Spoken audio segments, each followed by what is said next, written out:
Aleluia, glória a Deus. Poder sentar, irmãos. Culto maravilhoso, onde o Senhor falou muito ao nosso coração, amém?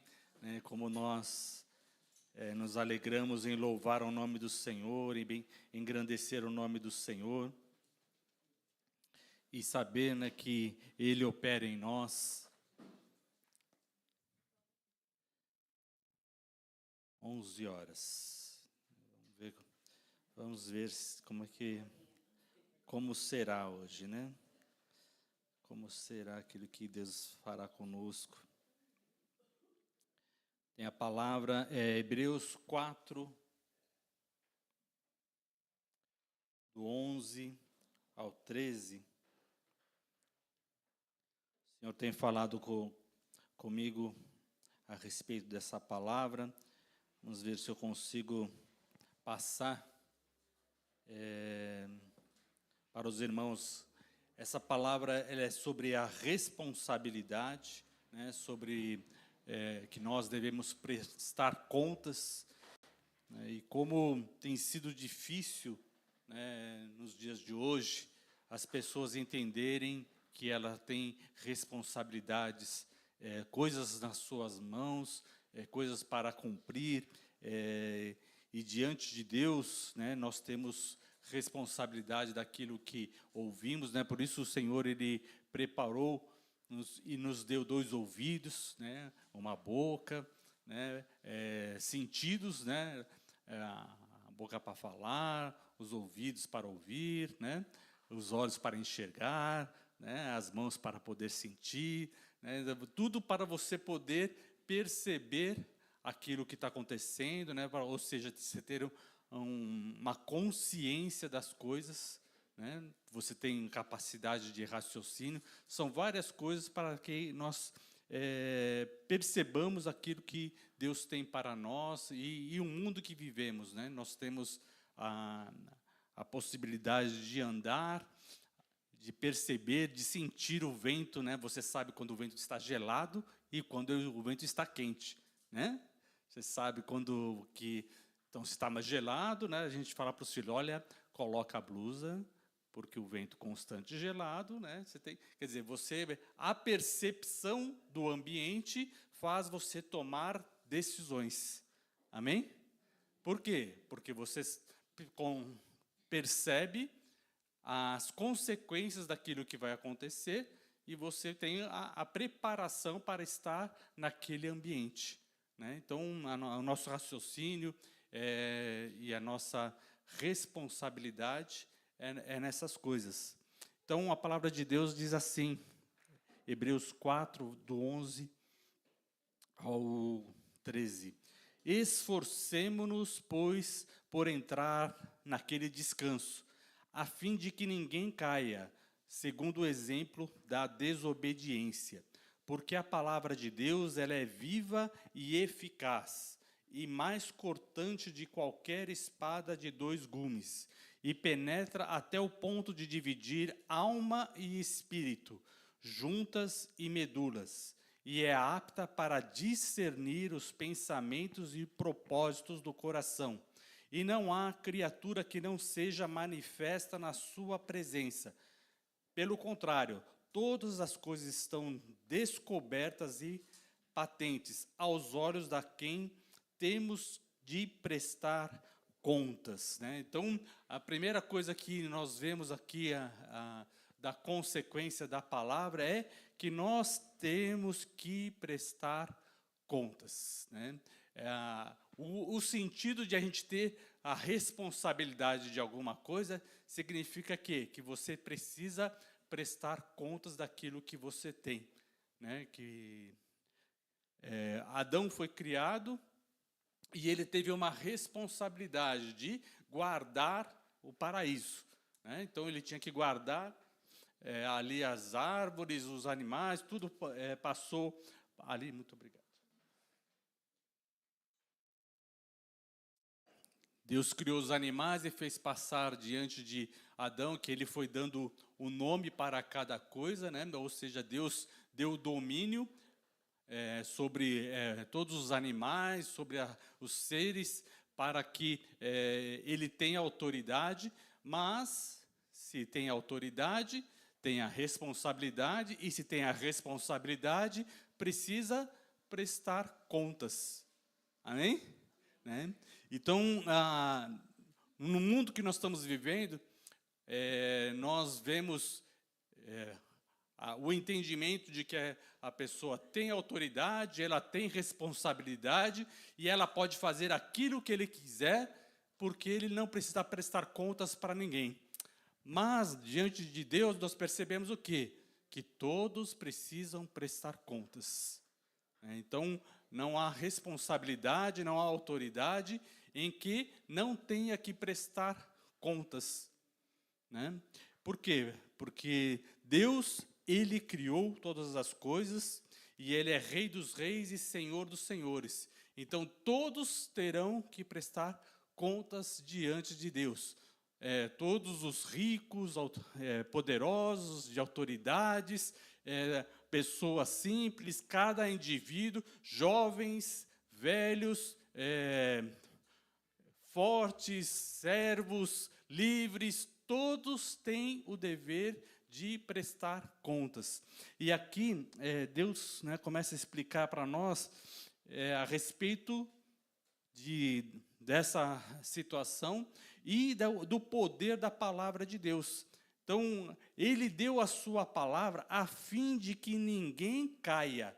Ou seja, cair é desobedecer, né? Ou seja, da posição que Deus nos coloca, é a posição de obediência da sua palavra, mas cair significa cair em desobediência, né? Ou seja, fazer ter atitudes contrárias à responsabilidade que nós temos. Estão entendendo, irmãos?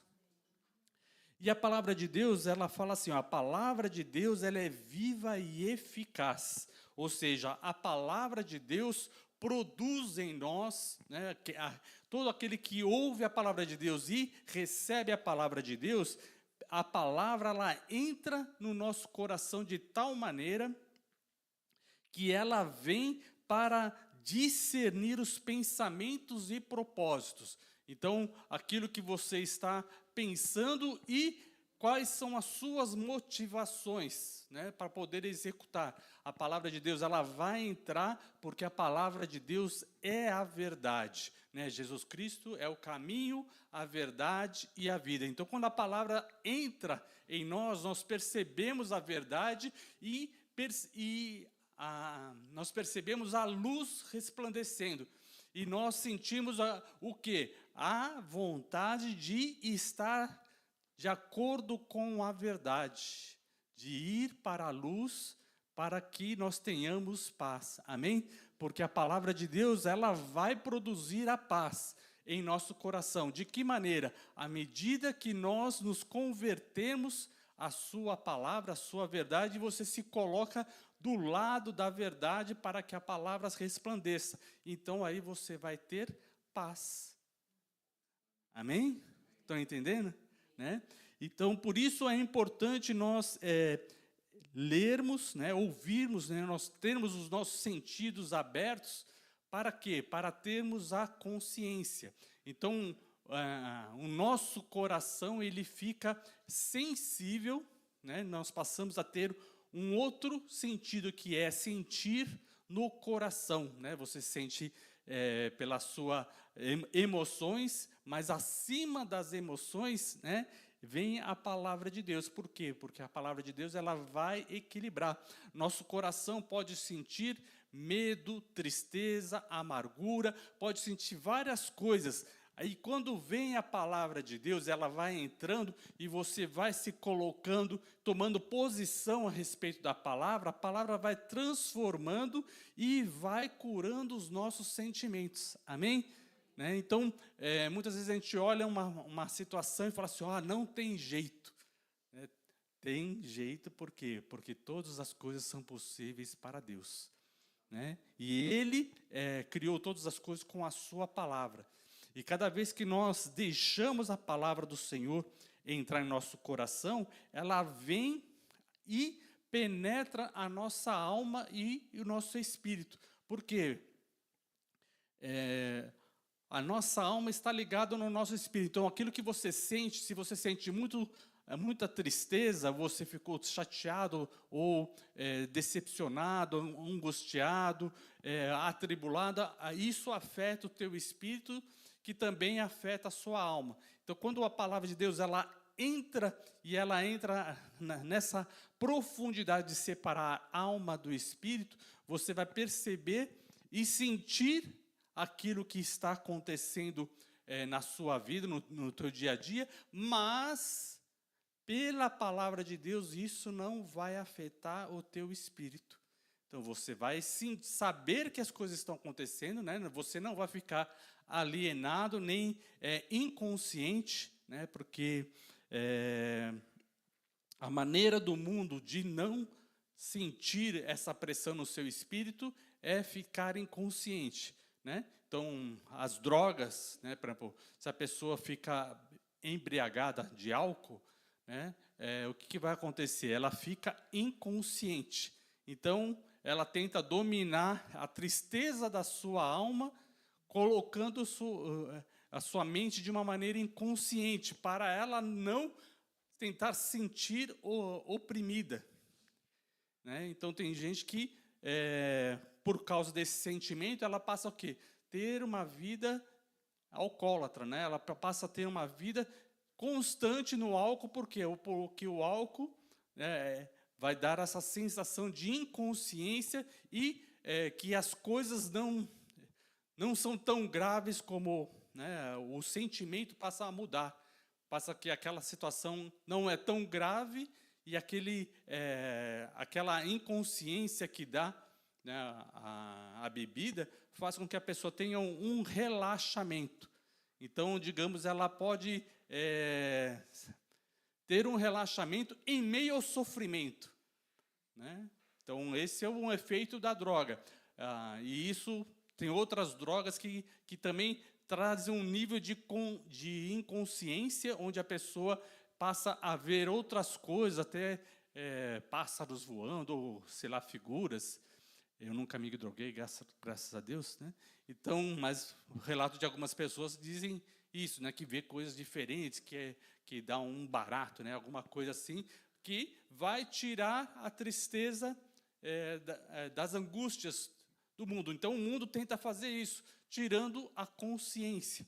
O que a palavra de Deus é santa, ela é pura. Então, ela vai tocar a nossa alma, no nosso coração, da maneira que você vai ser curado. Amém?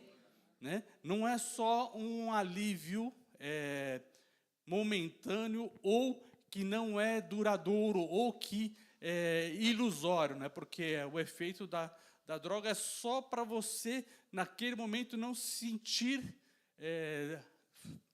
triste, mas os problemas não resolvem, né? Os problemas não vão se resolver, e depois que a pessoa volta a ficar sóbrio, ela tem os dois sofrimentos, né? O sofrimento dobrado, daquilo que ela estava sentindo continua, porque a realidade continua, né? E o tempo que ela perdeu ficando inconsciente, né? Então, aí depois vai beber para esquecer de novo, né?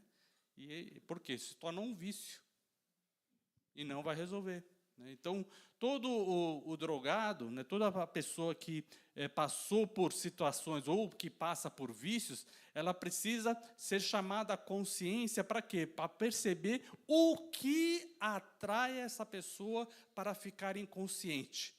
Por que nós estamos falando de responsabilidade dessas coisas da consciência?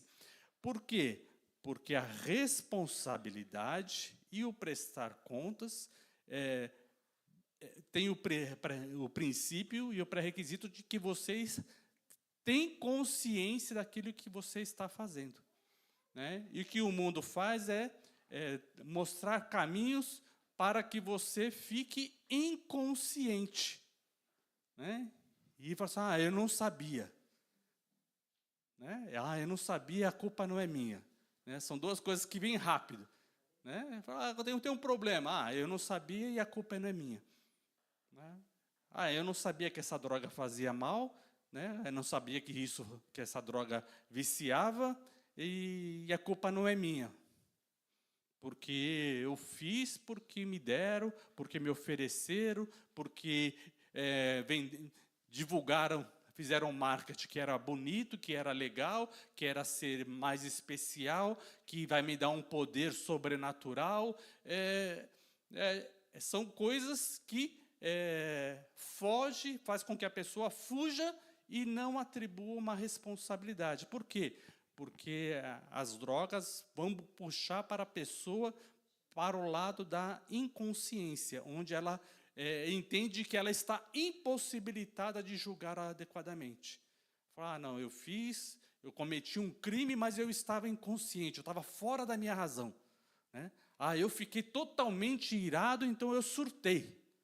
Então, quer dizer, você deixou a sua emoção, né, a ira, tomar conta de você até o ponto que você perdeu o domínio e considera que você não tinha controle das suas ações, então você não tem culpa. Então, não tem... tudo bem, então. Então, aí a pessoa costuma ficar irada, porque ela, assim, se eu explodir em ira, né, então eu vou poder dizer assim, não, eu só fiz isso porque eu estava irado. Aí quando você fica irado, todo dia só. Aí o que te deixa irado? Tudo.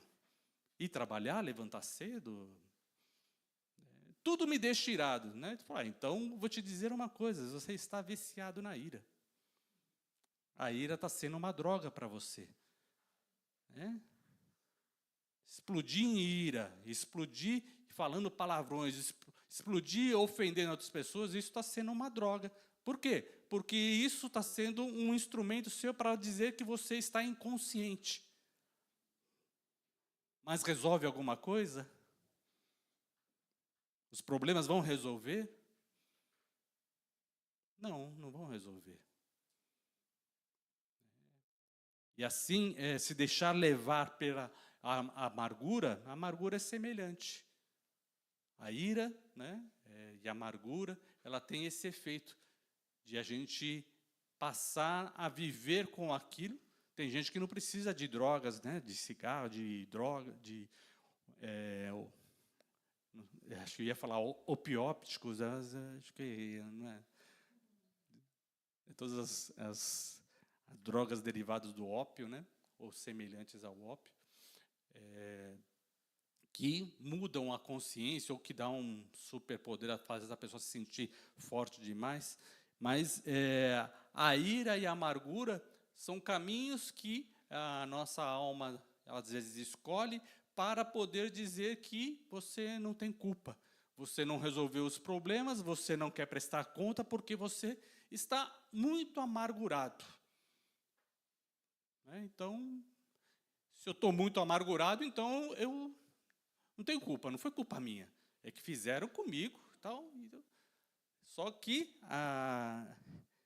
tudo isso para nossa mente é um engano, porque na nossa consciência nós fomos enxertados a palavra de Deus e da consciência, da razão, onde nós precisamos prestar contas diante de Deus.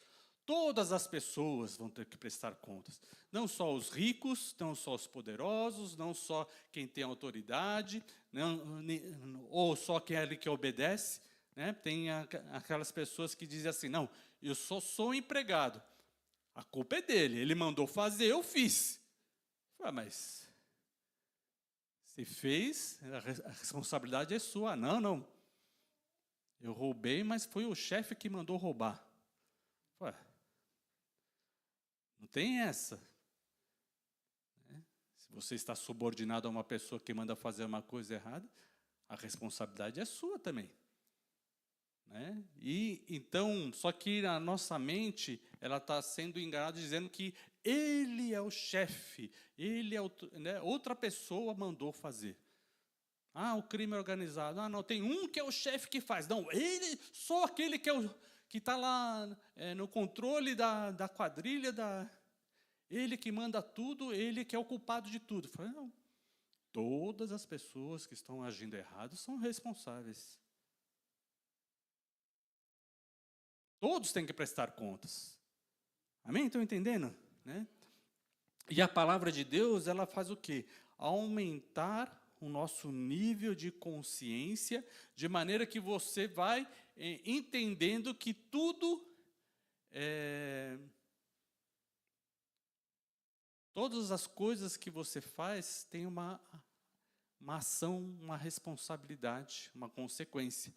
Então, por isso Jesus diz assim, olha, a tua palavra seja sim, sim e não, não. Ou seja, você pense bem o que você vai dizer. Pense bem o que você vai falar. Né? Nós vemos que muitas pessoas não gostam de se posicionar, né? Não gostam de dizer o que pensam.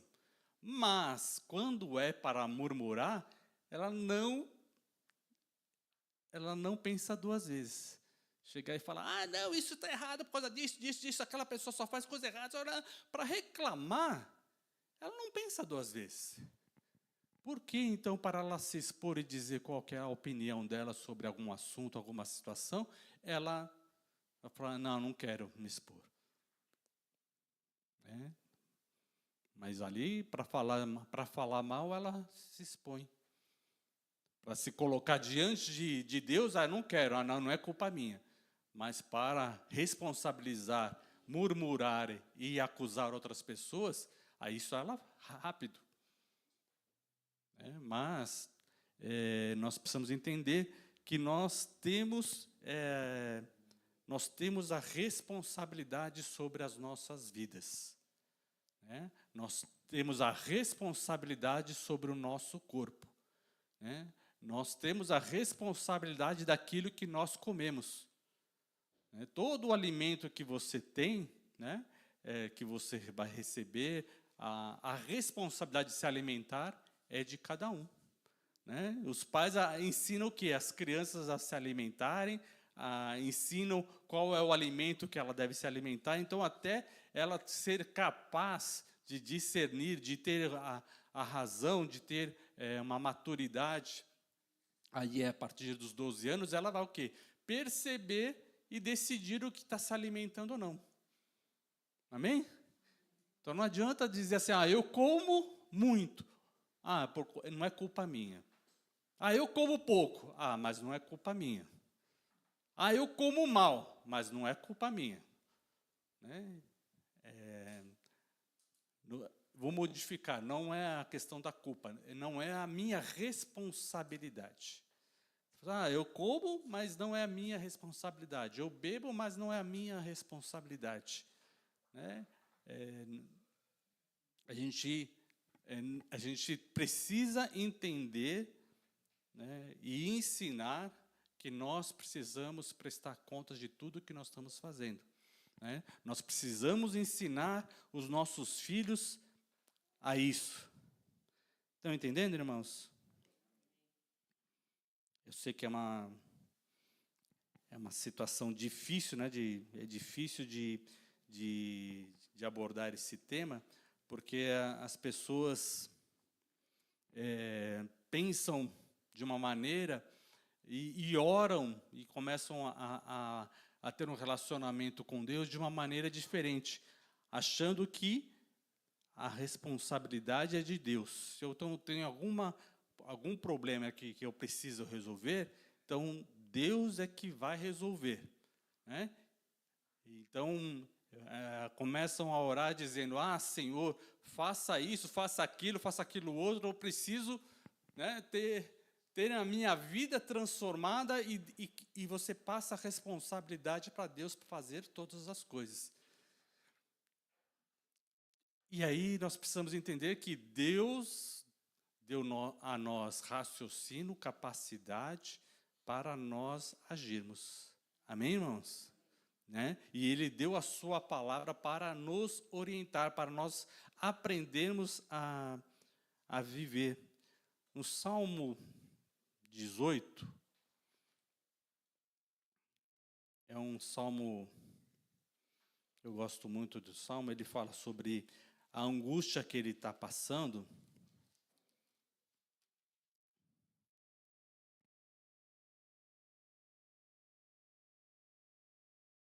aqui ele fala sobre a vitória e o domínio. Ele diz assim: eu te amo, ó Senhor, força minha. O Senhor é a minha rocha, a minha cidadela, o meu libertador. O meu Deus, o meu rochedo em quem me refugio. O meu escudo, a força da minha salvação, o meu baluarte. Invoco o Senhor, digno de ser louvado, e serei salvo dos meus inimigos. Laços de morte me cercaram, torrentes de impiedade me impuseram terror. Cadeias infernais me cingiram, e tramas de morte me surpreenderam.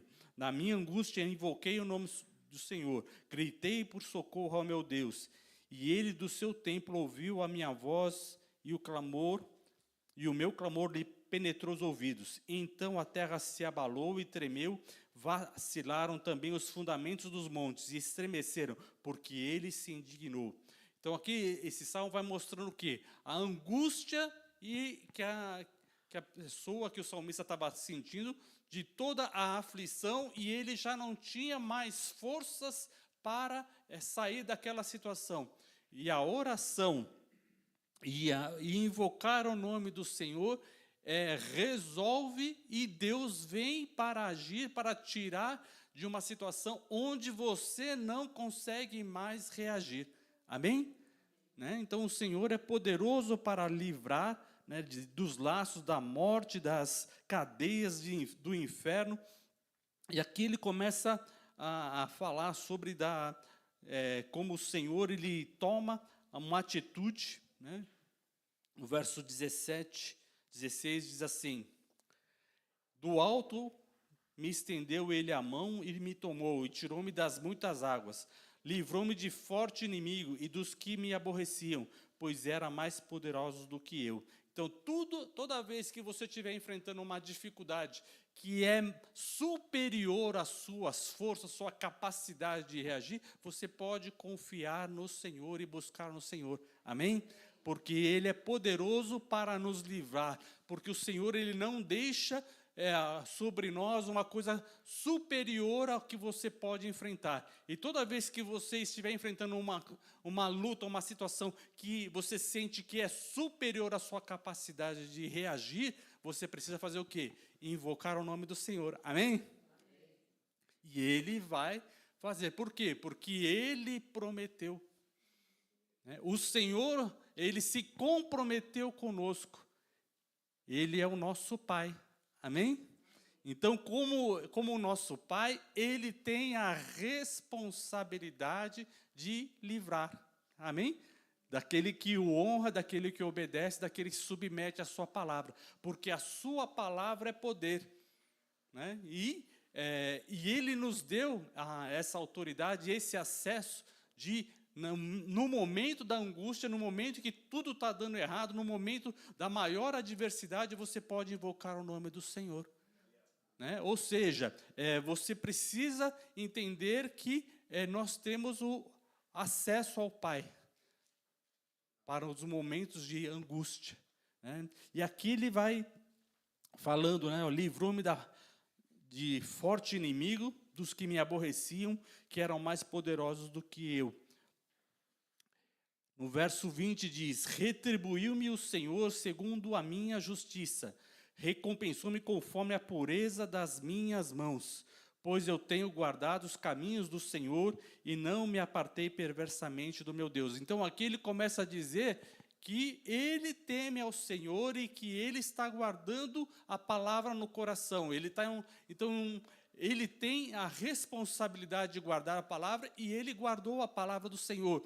Mas significa que se você está guardando a palavra do Senhor, não vai acontecer nenhum problema na sua vida? Não é isso que diz o salmista. Então ele está dizendo aqui, olha, eu estava guardando a palavra do Senhor, mas vieram laços de morte, torrentes do inferno me afligir.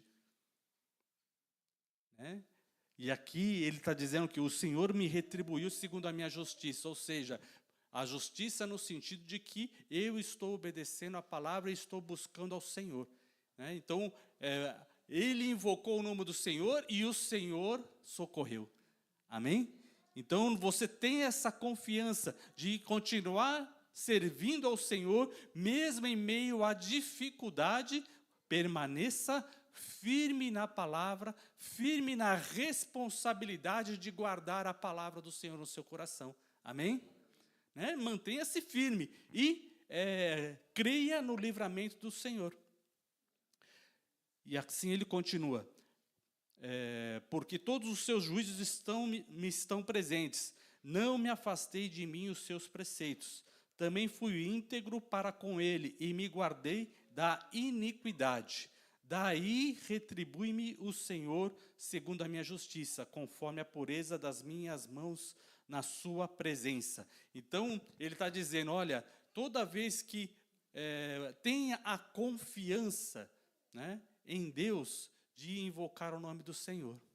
Né? E isso é muito importante nós ensinarmos os nossos filhos, né? Porque você vai ensinar os seus filhos a obedecer a palavra do Senhor e pode ser que dê muita coisa errada na vida dele, as circunstâncias, né, da vida, aquilo que vai acontecer. Né?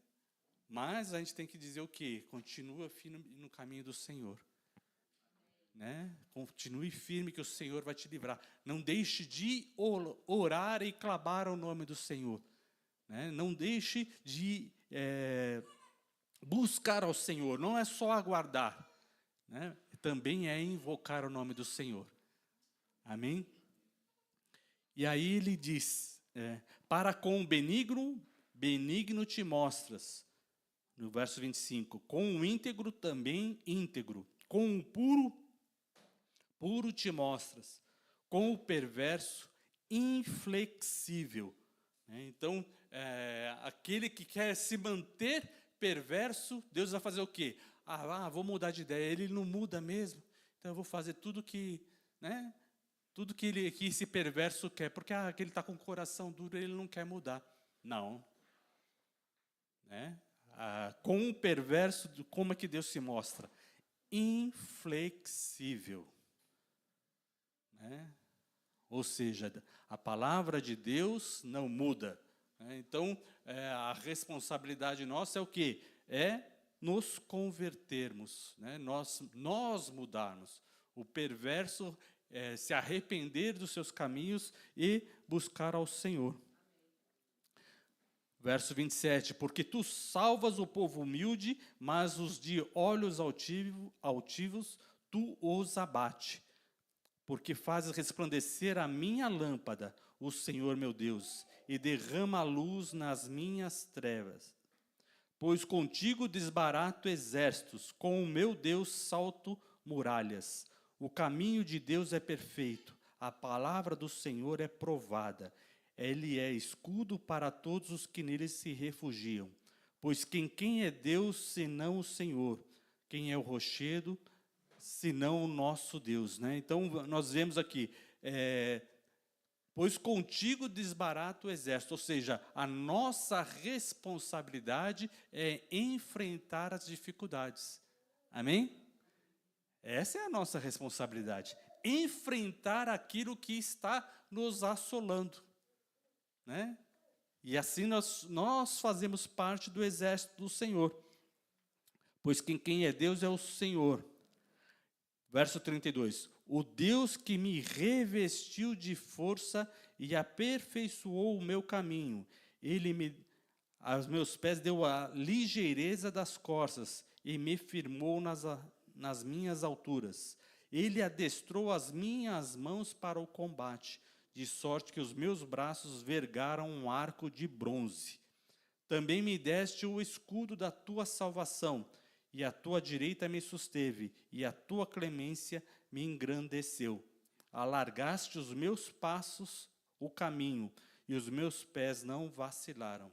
Persegui os meus inimigos e os alcancei, e só voltei depois de haver dado cabo deles. Esmaguei-os a tal ponto que não puderam se levantar, caíram sobre os meus pés. Veja, Deus age para nos tirar do poço de perdição e nos coloca numa situação para você enfrentar os desafios e fazer com que esses inimigos não se levantem mais. Amém?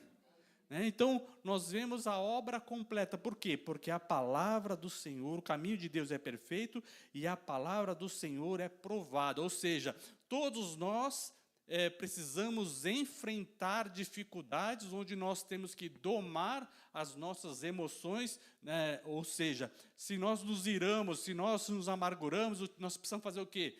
Pedir perdão para Deus e nos convertermos, amém? E aí você vai ser revestido da graça do Senhor para perseguir essas situações e não deixar que nenhuma raiz de amargura volte a brotar no seu coração.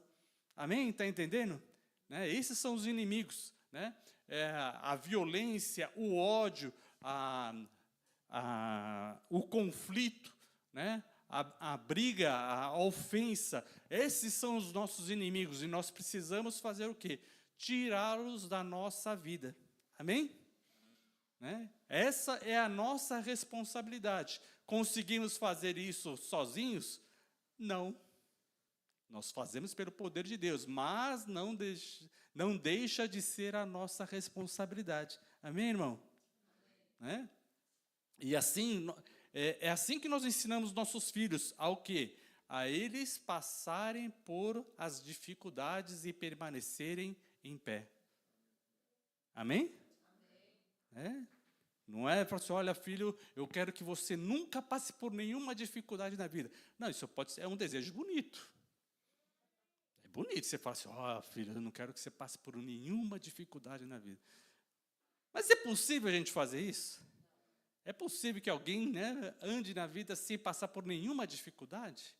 Não, não é a realidade, não é a verdade. Você precisa o quê? Ensinar a ser forte para que se cair, ele volte a se levantar. E permaneça andando em pé. Aquele que escorregou, caiu, ele não fica lá no chão, agora vou ficar chorando a vida toda porque escorreguei, caí, me machuquei. Agora já foi, vamos lá. Levanta aí, pede perdão, olha onde errou, procura ver onde você tropeçou, cadê aquela pedra? Às vezes está andando em círculo, e tem aquela pedra lá. E cada vez que está andando em círculo, vai e tropeça naquela pedra. Sabe aquelas crianças brincando de roda? Só que aí tem uma pedra no caminho. Aí toda hora vai o quê? Vai tropeçar naquela pedra. Por quê? Porque está andando em círculos e tem uma pedra ali. Na primeira volta pode pular, na segunda pular, mas tem uma pedra ali que vai fazer o quê? A pessoa tropeçar. Então a gente precisa o quê? Ensinar, é nossa responsabilidade ensinar para que os nossos filhos não tropecem. Amém, irmãos?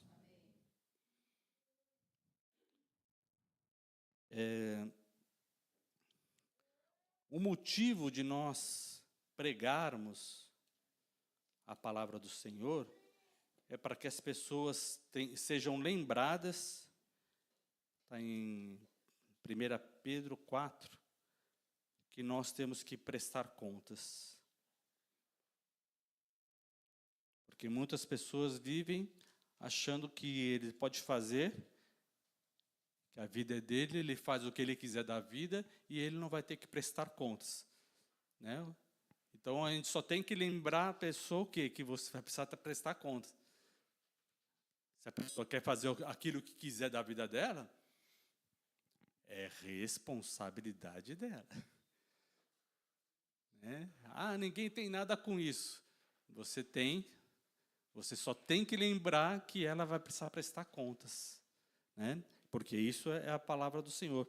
1 Pedro capítulo 4.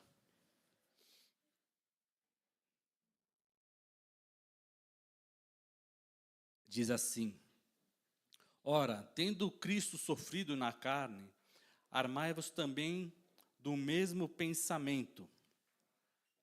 Pois aquele que sofreu na carne deixou o pecado, para que no tempo que nos resta na carne, já não vivamos de acordo com as paixões dos homens, mas segundo a vontade de Deus.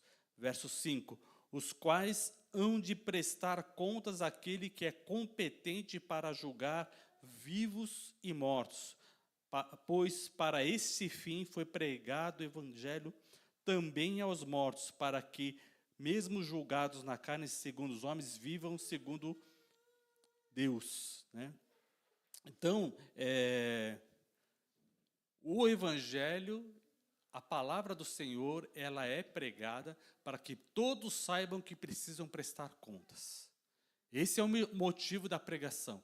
Esse é o motivo do evangelho, né? Então, as pessoas entenderem que elas têm a responsabilidade, né? Então, se você vai ter que prestar contas, aí então você fala assim, peraí, então, se eu vou ter que prestar contas, então, né, quando alguém chega assim, né, e fala para o Hamilton, Hamilton, você é responsável para resolver essa situação, né? Aí ele vai pensar assim, espera um pouquinho, para aí, pastor, espera aí, mas se eu vou ter que resolver isso, eu preciso ter autoridade para resolver isso. Então eu vou poder ter que chamar isso, eu vou precisar disso aqui, eu vou precisar daquilo lá, para dizer que eu fiz e depois eu vou poder prestar contas. Ou seja, aquele que se responsabiliza por alguma coisa, ele passa a ter que analisar se ele tem as condições necessárias para administrar aquela situação e poder dizer, olha, eu fiz aquilo que era necessário fazer. Né? Porque ele está prestando contas. Amém? Então, cada um de nós vai ter que prestar contas da sua vida. Aí então cada um tem que pensar, pera. Então, peraí, se eu vou ter que prestar conta da minha vida, então eu preciso, então vamos mudar. Então as pessoas não vão poder dizer o que eu tenho que fazer. Eu tenho que analisar alguma coisa e saber. Então eu quero saber qual que é a provinha, né? Então, quando alguém vai passar por alguma prova, né? Aí logo pergunta, qual a matéria que vai cair na prova? Tem um modelo de provinha aí? Né? Vai ter uma prova do Enem e tal. Tem um modelo aí de provinha, só para saber, assim, que tipo de pergunta, né? Que tipo de pergunta que vai cair ali na prova para eu ter que prestar contas e saber se eu vou tirar um 10 ou não. Então, se você é responsável pela sua vida, você precisa responder algumas coisas. Primeiro, em que você crê?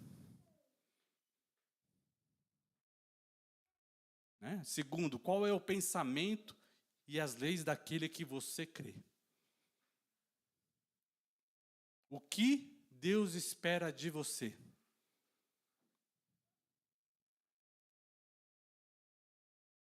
Qual é a sua responsabilidade em relação à sua vida? Qual é a sua responsabilidade sobre a vida das pessoas que dependem de você? Você tem responsabilidade sobre a vida de outras pessoas ou não tem? Está entendendo? Né? Você tem que começar a fazer uma análise. Ah, não, agora eu sou só avô. Né? Espera, mas a responsabilidade de avô, ele não tem nenhuma sobre os filhos, sobre os netos?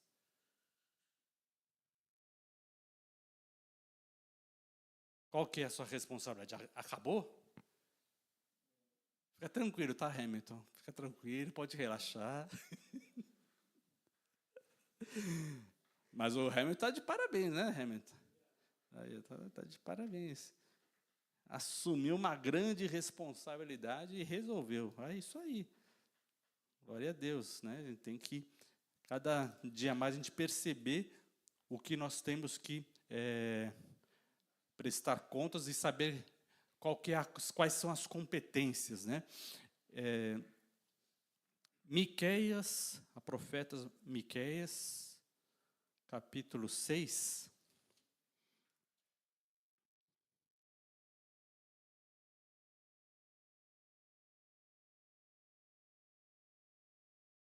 verso 8, diz assim: Deus, ele te declarou, ó homem, o que é bom e o que é que o Senhor pede de ti, que pratiques a justiça e ames a misericórdia e andes humildemente com o teu Deus.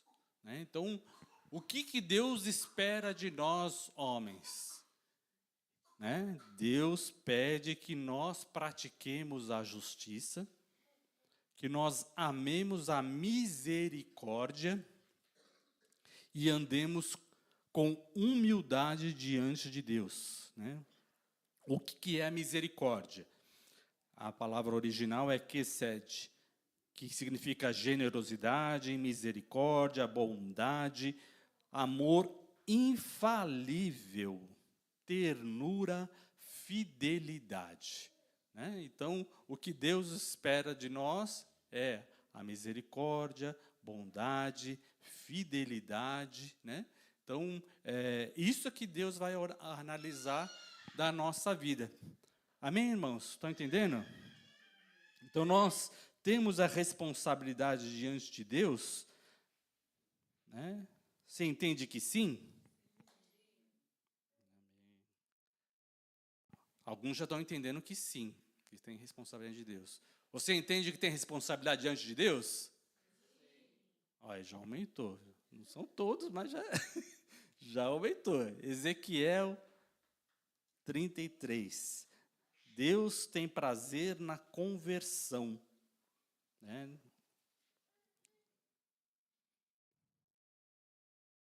Ezequiel 33, verso 11.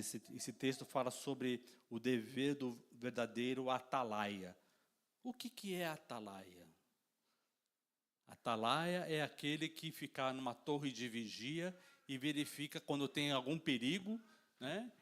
E quando tem algum perigo, ele tem a responsabilidade de avisar que está chegando um perigo. Né? Se o atalaia estiver dormindo, vem o perigo e aquele que está ali, ó, aguardando ser avisado, não sabe, né? E acontece um problema. Aí Deus fala assim para o profeta, no verso 7. A ti, pois, ó filho do homem, te constituí por atalaia sobre a casa de Israel. Tu, pois, ouvirás a palavra da minha boca e lhe darás aviso da minha parte. Se eu disser ao perverso, ó perverso, certamente morrerás, e tu não falares para avisar o perverso do seu caminho, morrerá esse perverso na sua iniquidade, mas o seu sangue eu o demandarei de ti. Então aqui aumentou a nossa responsabilidade sobre a vida das outras pessoas.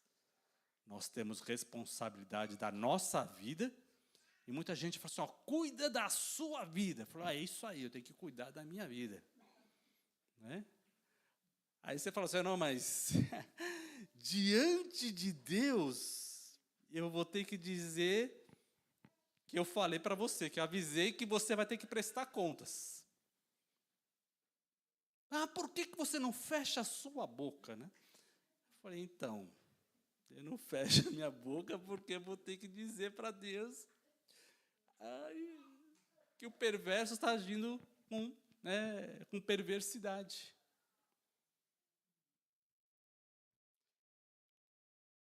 E aí Deus fala assim, mas se falares ao perverso, para o avisar do seu caminho, para que dele se converta, e ele não se converter do seu caminho, o perverso morrerá na sua iniquidade, mas tu livraste a tua alma. Olha só.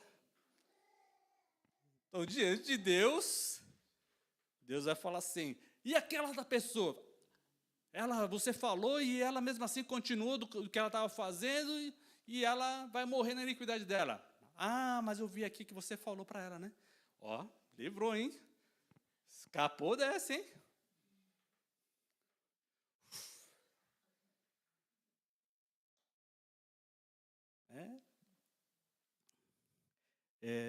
Mas a gente, então significa o quê? que nós temos a responsabilidade de avisar quando alguém está fazendo uma má escolha, né?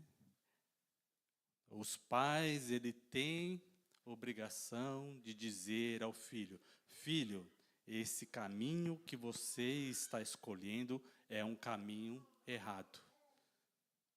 Eu já tive pessoas que eu tive assim: olha, esse caminho que você está escolhendo é um caminho que vai dar errado. Aí a pessoa: pastor, mas eu quero bater a minha cabeça e saber que ela vai doer. Eu sei que é uma rocha, mas eu quero bater. Foi bom. Então, o que eu posso dizer? Ó, eu falei, eu avisei. Não com prazer para dizer assim: eu te disse, eu falei. Mas é porque é a nossa obrigação. Né? E amar ao próximo significa que às vezes você vai ter que falar. Às vezes é só modo de dizer, né? Muitas vezes você vai ter que dizer: olha, de acordo com o que está escrito na palavra de Deus, esse caminho que você está escolhendo é errado. Ah, mas a minha opinião é que vale mais. Ah, então, é a opinião sua, né? Verso 11 diz assim: diz-lhes: tão certo como eu vivo, diz o Senhor, não tenho prazer na morte do perverso, mas em que o perverso se converta do seu caminho e viva.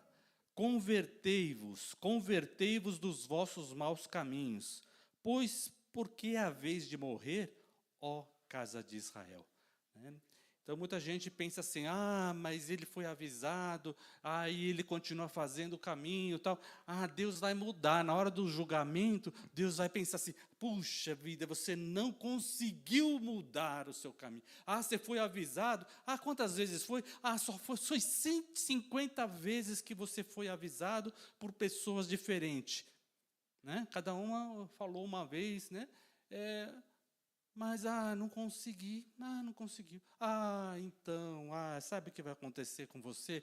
Então, como foi só 150 vezes, não foi 1.200 vezes que você foi avisado? Então, né, tem uma cota, né? Se tivesse chegado em 1.000 vezes, mas só foi 125 vezes. O que Deus vai fazer? Deus vai mudar? Não, Deus não vai mudar. Né? A misericórdia do Senhor é a causa de nós não sermos consumidos. E por isso Deus manda o quê? A gente falar de novo. Pregar é repetição. Alguém pode estar pensando: mas o pastor vai repetir isso de novo, vai falar de novo isso. Puxa vida, mas essa pregação aí, vai repetir isso? Eu já entendi. Né? Quantas vezes a gente é assim, né? Mas a gente precisa falar, irmãos. A gente precisa falar. Porque Deus não tem prazer na morte do ímpio. Né? 1 Timóteo capítulo 2,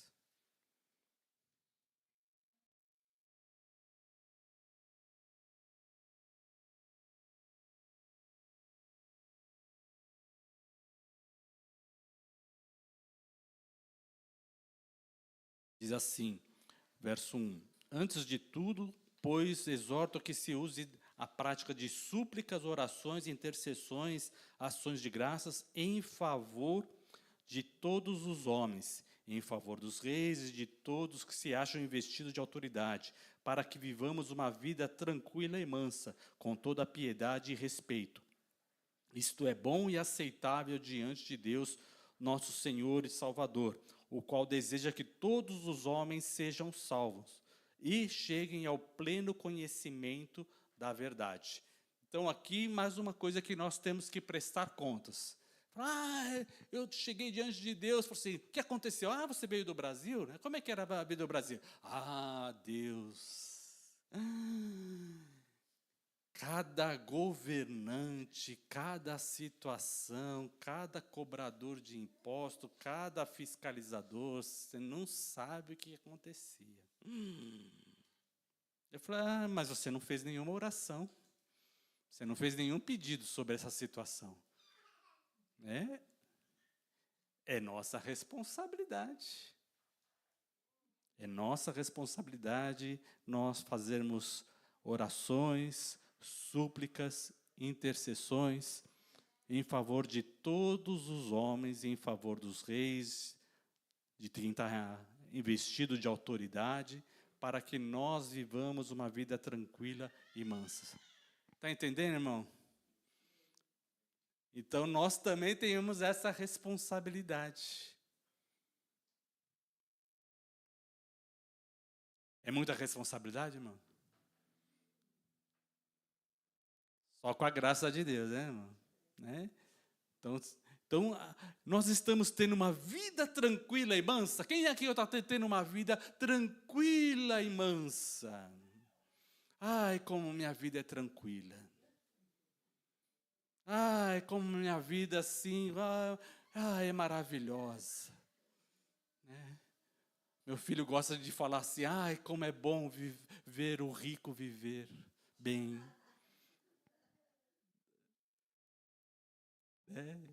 E assim a gente pode dizer, como é bom ter uma vida mansa, alegre, tranquila, né? Se nós não estamos tendo uma vida assim, e nós achamos, né, nossa interpretação, pode ser que os nossos governantes, né, precisem ter uma vida melhor. É mais fácil a gente dizer de outros países, né? Falar assim, não, mas eu ouvi dizer que lá na Argentina está passando uma dificuldade. Ouvi dizer que lá em Cuba está difícil. Ouvi dizer que lá na Coreia do Norte está muito difícil.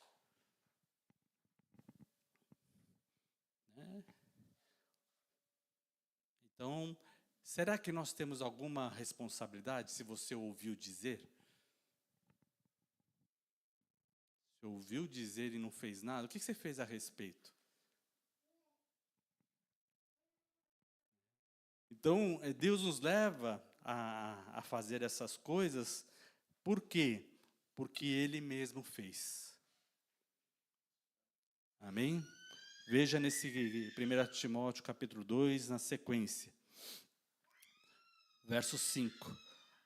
Porquanto há um só Deus e um só mediador entre Deus e os homens, Cristo Jesus, homem, o qual a si mesmo se deu em resgate por todos. Testemunho que se deve prestar em tempos oportunos.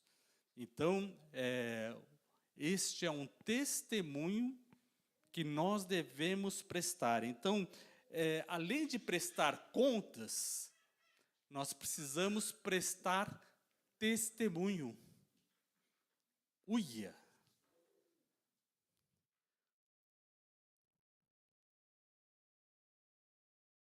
O que Jesus fez? Ele deu bom testemunho e ele se deu em resgate por todos, né? Essa intercessão que nós precisamos fazer, o quê? É o resgate.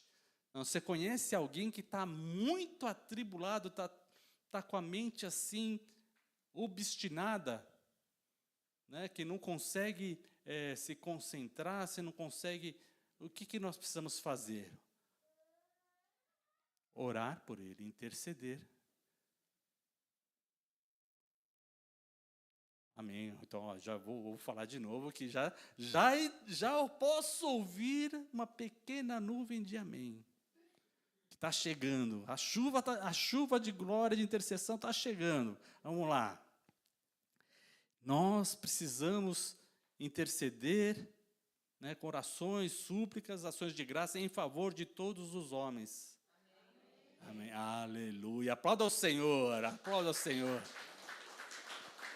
Aleluia. Por quê? Porque Jesus Cristo é o único mediador e Ele fez isso. Ele fez isso por amor a nós. Né? Então, por um lado, você pode dizer, mas a vida do crente é complicada, hein? É cheia de responsabilidade, né? Não, a vida do crente, ele tomou consciência de que a vida é cheia de responsabilidade. A responsabilidade é por todos, para todos. Mas nós que estamos dentro da palavra, nós percebemos o quê? Que nós também, não é só para os outros, é para nós. Você tem coragem de dizer, olhar para o seu irmão e dizer assim, a responsabilidade é minha? Você tem coragem de dizer isso?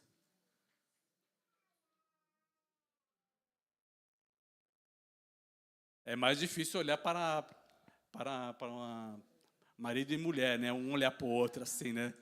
Ter o peso, né? Você vai falar assim, se eu falar isso para ele, ele vai pensar outras coisas também. Eu falei, talvez ele não esteja só pensando na palavra de Deus ali. Ele fala assim, a responsabilidade é minha.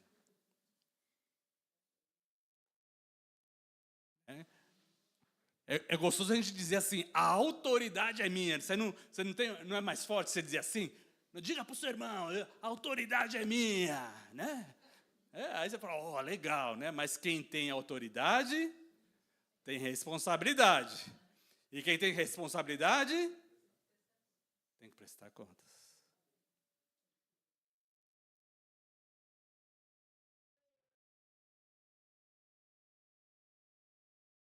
Quantas pessoas eu ouço dizendo, pastor, eu estou sentindo um encher, um mover cheio de autoridade. Eu pulo, começo a dar glória a Deus.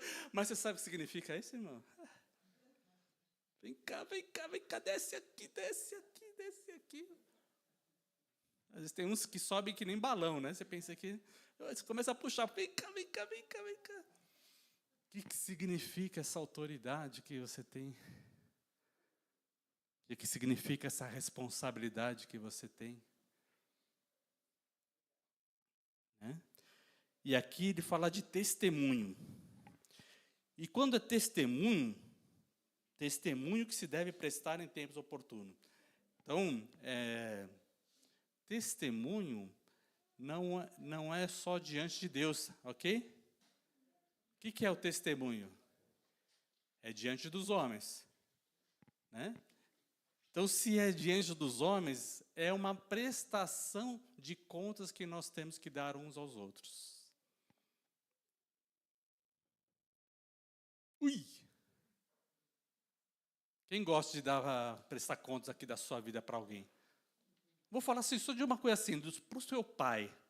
Você gosta de chegar para o seu pai? Pai, minha vida está assim, e eu estou tomando essa e essa decisão. Mas está dando errado.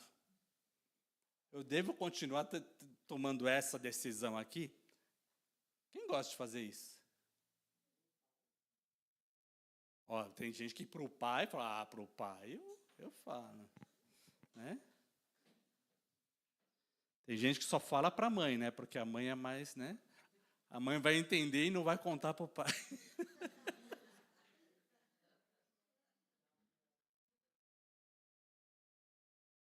Mas e para um irmão?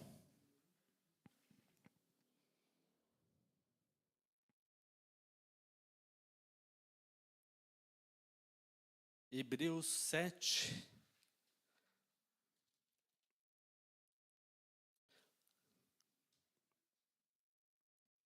Aqui está falando sobre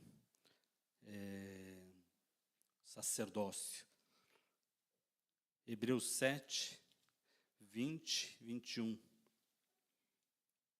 Visto que não é sem prestar juramento, porque aqueles sem juramento são feitos sacerdotes, mas este com juramento por aquele que lhe disse, o Senhor jurou e não se arrependerá, tu és sacerdote para sempre.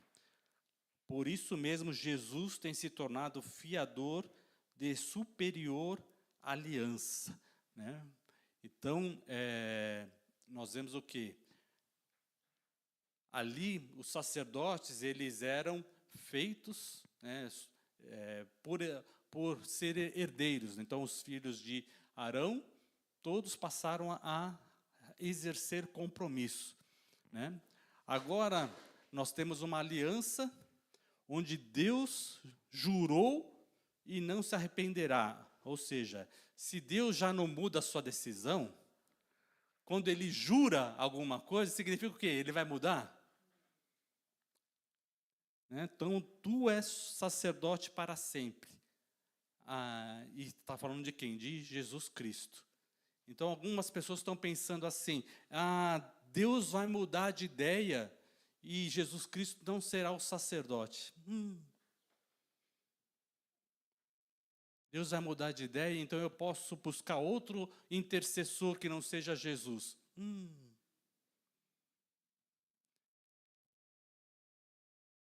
Só há um mediador, só há um intercessor, só há um sacerdote para quem nós devemos fazer as orações.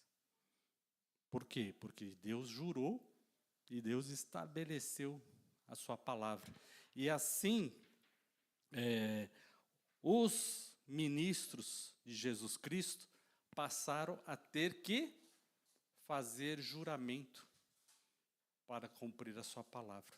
Por quê? Porque a palavra do Senhor, né, o sacerdócio de Deus, ela é estabelecido com juramento, né? Ou seja, aquele que se compromete, né? Por quê? Porque é um compromisso de viver de acordo com aquilo que você vai prestar contas, né? Está entendendo? Esse é uma situação grande, né, difícil, que acontece. Hebreus 13.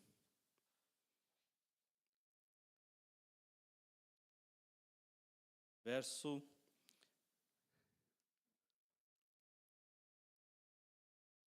17 diz assim: obedecei aos vossos guias e pastores, em outras traduções, e sede submissos para com eles, pois eles velam por sua alma, como quem deve prestar contas, para que façam isso com alegria e não gemendo, porque isso não seria proveito. Então, aqui a responsabilidade pastoral. Significa que o pastor é responsável por chamar a atenção e orientar as suas ovelhas. Está entendendo? É responsabilidade. Como quem deve o quê? Prestar contas. Então, aquele que é pastor, ele tem que saber o quê? Que ele vai ter que falar, mas e aquela ovelha diante de Deus? Eu tenho que falar, então, eu não falei nada porque ela ia ficar muito triste comigo, e aí eu fiquei meio constrangido pela tristeza da pessoa, ela fez uma cara feia para mim, então eu não pude falar nada, não falei nada para ela, que ela estava indo para um caminho errado e tal. Aí o que Deus vai falar para o pastor? Então nesse caso, tudo bem, é isso? É assim, né? Estava de cara feia. Ele não ia gostar? Então nesse caso...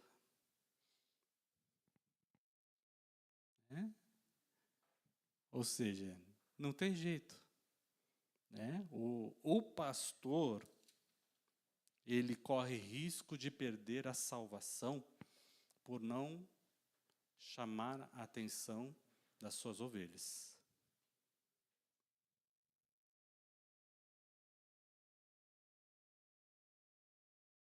Quem quer ser pastor?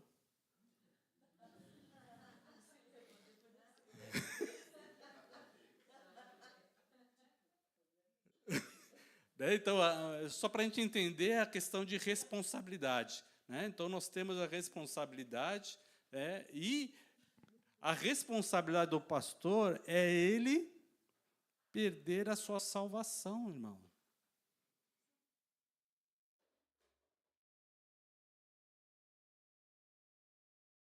Então, tem irmão que fala assim, mas o pastor pega no meu pé. Eu já ouvi algumas vezes alguém falar isso. O pastor pega no meu pé, pastor fica lá falando, parece que o que eu faço tudo que eu faço é errado, né? Porque o pastor fica falando, irmão, não faz isso, meu irmão, não faz, né, irmão? Por que o pastor não me deixa em paz, né? Não esquece de mim, me erra. O pastor lá no meio do culto fala meu nome, Hamilton. Irmão Hamilton. Né? Mas por quê? Porque é nossa, né? Então, velar, né? O que é? É cuidar da alma. Cuidar da alma, está falando o quê? De emoções, né? Do nosso entendimento, das nossas decisões. Então, nós vimos o quê? No começo da palavra, a palavra de Deus ela é viva e eficaz e ela toca no nosso coração. Amém? Né? Então, se um pastor ele vê uma ovelha, alguém abatido, triste, angustiado, significa o quê? Que a palavra do Senhor ela precisa entrar mais profundamente. Amém? Por quê? Porque a cura da nossa alma, das nossas emoções, ela vai acontecer quanto mais a palavra do Senhor entrar no nosso coração. Né? É assim que nós vamos ser transformados, porque é a palavra de Deus que vai fazer. Amém? Né? Eu estou sentindo cheiro de comida, eu estou achando que a gente precisa falar mais rápido aqui. Né? Às 2 horas. Calma. Então, 1 Timóteo... 1 Timóteo capítulo 3 fala sobre o bispo, né? O líder. É necessário, portanto, que o bispo seja irrepreensível, esposo de uma só mulher, temperante, sóbrio, honesto, modesto, apto para ensinar, não dado ao vinho, não violento, porém cordado, inimigo de contendas e não avarento. Não vou repetir, tá? E que governe bem a sua própria casa, criando os filhos sob disciplina, com todo respeito. Pois se alguém não sabe governar a própria casa, como cuidará da igreja de Deus? Não seja neófito, né, ou que não conheça a palavra de Deus, para não suceder que não se ensoberbeça e incorra na condenação do diabo.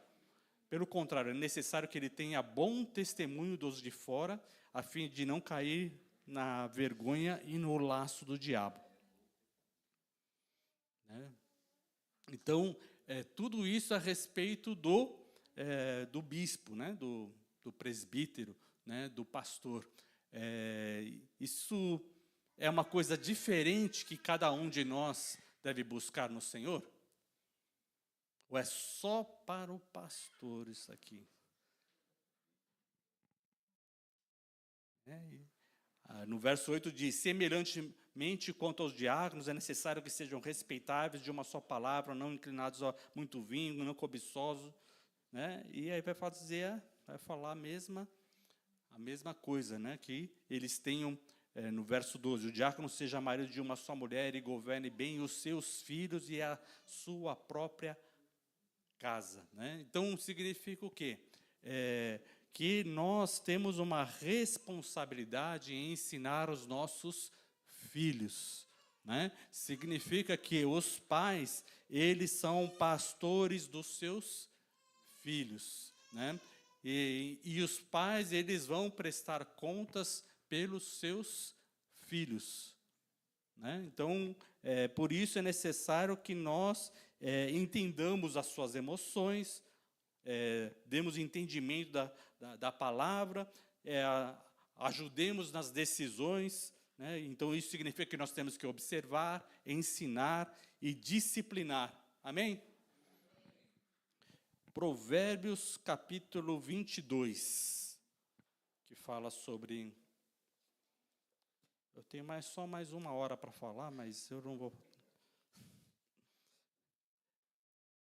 22, verso 4. O galardão da humildade e o temor do Senhor são riquezas e honra e vida. Verso 6, ensina a criança no caminho que deve andar, e ainda quando for velho não se desviará dele. Espinhos e laços há no caminho do perverso, e o que guarda a sua alma retira-se para longe deles. Né? Então, nós precisamos o quê? Ensinar as crianças o quê? Na humildade e temor do Senhor. Né? Para quê? Para que a criança, ela ande neste caminho. Né? O caminho que a criança deve andar é o caminho de humildade e temor do Senhor. Né? Então, são os princípios. Quer saber se você está educando bem os seus filhos?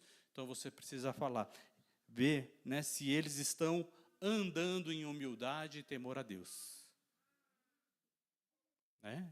Se eles estão andando em humildade, em temor a Deus, significa que eles estão andando num caminho que vai ter riquezas, honra e vida. O que eles vão colher é isso. Porque Deus faz todas as coisas obedecerem à sua palavra. Então, se você andar em humildade e temor do Senhor, né, a criança vai ser próspera, abençoada e cheia de vida. Amém? Esse é o caminho de nossa vida. E nós vemos outras coisas importantes na nossa vida e a responsabilidade. Mateus 25 fala sobre a parábola dos talentos. Né? Não dá para ler tempo de ler toda a passagem. Eu vou ler só o verso 21. Mateus 25, 21, que diz assim: disse o Senhor, muito bem, servo bom e fiel, foste fiel no pouco, sobre o muito te colocarei, entra no gozo do teu Senhor. Então, a parábola dos talentos mostra o quê? Que o Senhor, Ele dá talento para todas as pessoas, né? E nós temos responsabilidade com aquilo que Deus nos deu. Todos os talentos que você tem, né, significa o quê? Que você precisa ser fiel no pouco. Ah, mas eu recebi muito pouco. Aqui diz, ser fiel no pouco, sobre o muito te colocarei. Então, não importa o quanto você tem, seja fiel naquilo que você tem. Né? Todos os talentos, ou seja, tudo que você é capaz de fazer, tudo que você tem força, que você tem entendimento, que tem determinação para fazer, o que você sabe fazer bem feito, você vai prestar conta. Né? Então, faça com alegria, multiplique tudo aquilo que você tem talento. Né? Seja fiel no pouco. Então, isso é mais uma responsabilidade. E aqui a parábola do talento significa o quê? Que nós vamos prestar contas dos nossos talentos. Amém? É mais uma responsabilidade que nós temos. Então, você tem responsabilidade da sua vida e você tem responsabilidade sobre os talentos que você tem, sobre os dons que você tem. Né? Sobre aquilo que você sabe fazer bem feito. Né? Aí Deus falou assim, mas o que você fez com aquilo que eu sei? Eu sei que você sabe fazer bem feito. Por quê? Porque Deus te deu talento, irmão. O talento foi feito para enterrar? O talento foi feito para nós deixarmos ele como tesouro só? Não. É para servir e multiplicar. Amém? Nós temos o dever do atalaia e nós temos a prestação de contas do final dos tempos. Prestação do contas do final dos tempos. O grande julgamento, Mateus 25, verso 31. Quando vier o Filho do Homem na sua majestade e todos os seus anjos com ele, então se assentará no trono da sua glória, e todas as nações serão reunidas na sua presença, e ele separará uns dos outros, como pastor que separa os cabritos dos cabritos as ovelhas, e porá as ovelhas à sua direita, mas os cabritos à sua esquerda. Então dirá o rei aos que estiverem à sua direita: vinde benditos do meu Pai, entrai na posse do reino que vos está preparado desde a fundação do mundo, porque tive fome e me destes de comer. Tive sede e me destes de beber. Era forasteiro e me hospedaste. Estava nu e me vestiste. Enfermo e me visitaste. Preso e foste ver-me. Então perguntarão os justos: Senhor, quando te vimos com fome e te demos de comer? Ou com sede e te demos de beber? E quando te vimos forasteiros e te hospedamos? Ou nu e te vestimos? E quando te vimos enfermo ou preso e te fomos visitar?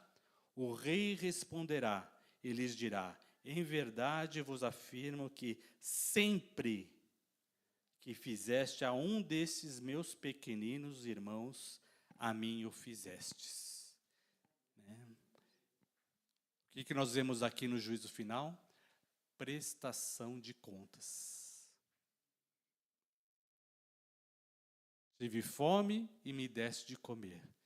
Tive sede e me deste de beber. Estava nu e vestiste-me. Forasteiro e me hospedaste. Ou seja, nós temos responsabilidade sobre as necessidades das pessoas que estão próximas a nós? Sim ou não? Deus vai pedir contas? Vai. Então, se nós temos responsabilidades, como diria o Hamilton, eu quero saber o que eu posso contar aí, né?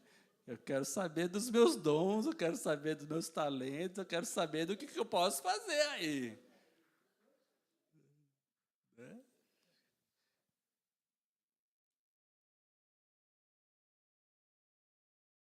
O que nós podemos fazer?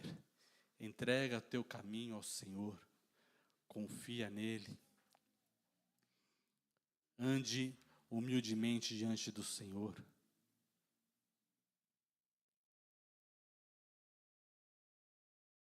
Assuma a responsabilidade pela sua vida, pelos seus atos, pelas riquezas que você tem.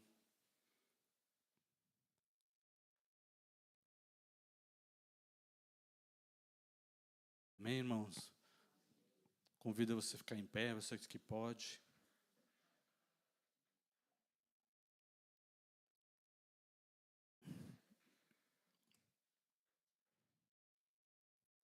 Jesus, na noite que foi traído, ele disse: este é meu corpo que é dado por vós. Ele entregou a sua vida por nós. O Rei dos Reis, Senhor dos Senhores. Não foi com ouro, não foi com prata, que ele nos resgatou, mas foi com a dedicação da sua vida. Significa que não é com ouro, com prata, com as riquezas que você precisa ter para você poder ajudar os outros, mas é com a entrega da sua vida. É a maneira como você decide viver a sua vida para louvar ao Senhor. Amém, irmão?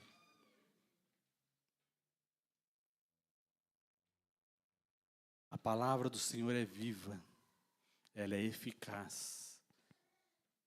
E assim, quando nós temos entendimento de toda a responsabilidade que nós temos, nós percebemos que Ele nos vivifica.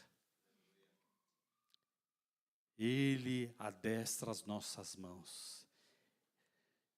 Por isso, que Ele enviou o seu Espírito Santo para sermos cheios da sua bondade. E assim haja em nós o mesmo sentimento que houve em Cristo Jesus.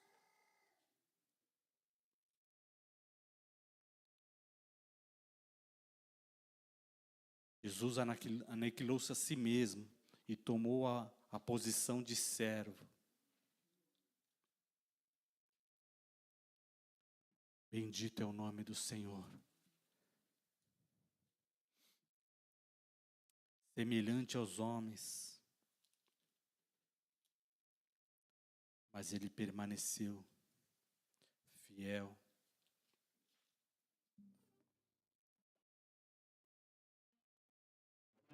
Ele se esvaziou, mas ele foi obediente. A responsabilidade, ela é cumprida com obediência. Obediência à palavra do Senhor. Ore ao Senhor. Examine-se, cada um a si mesmo.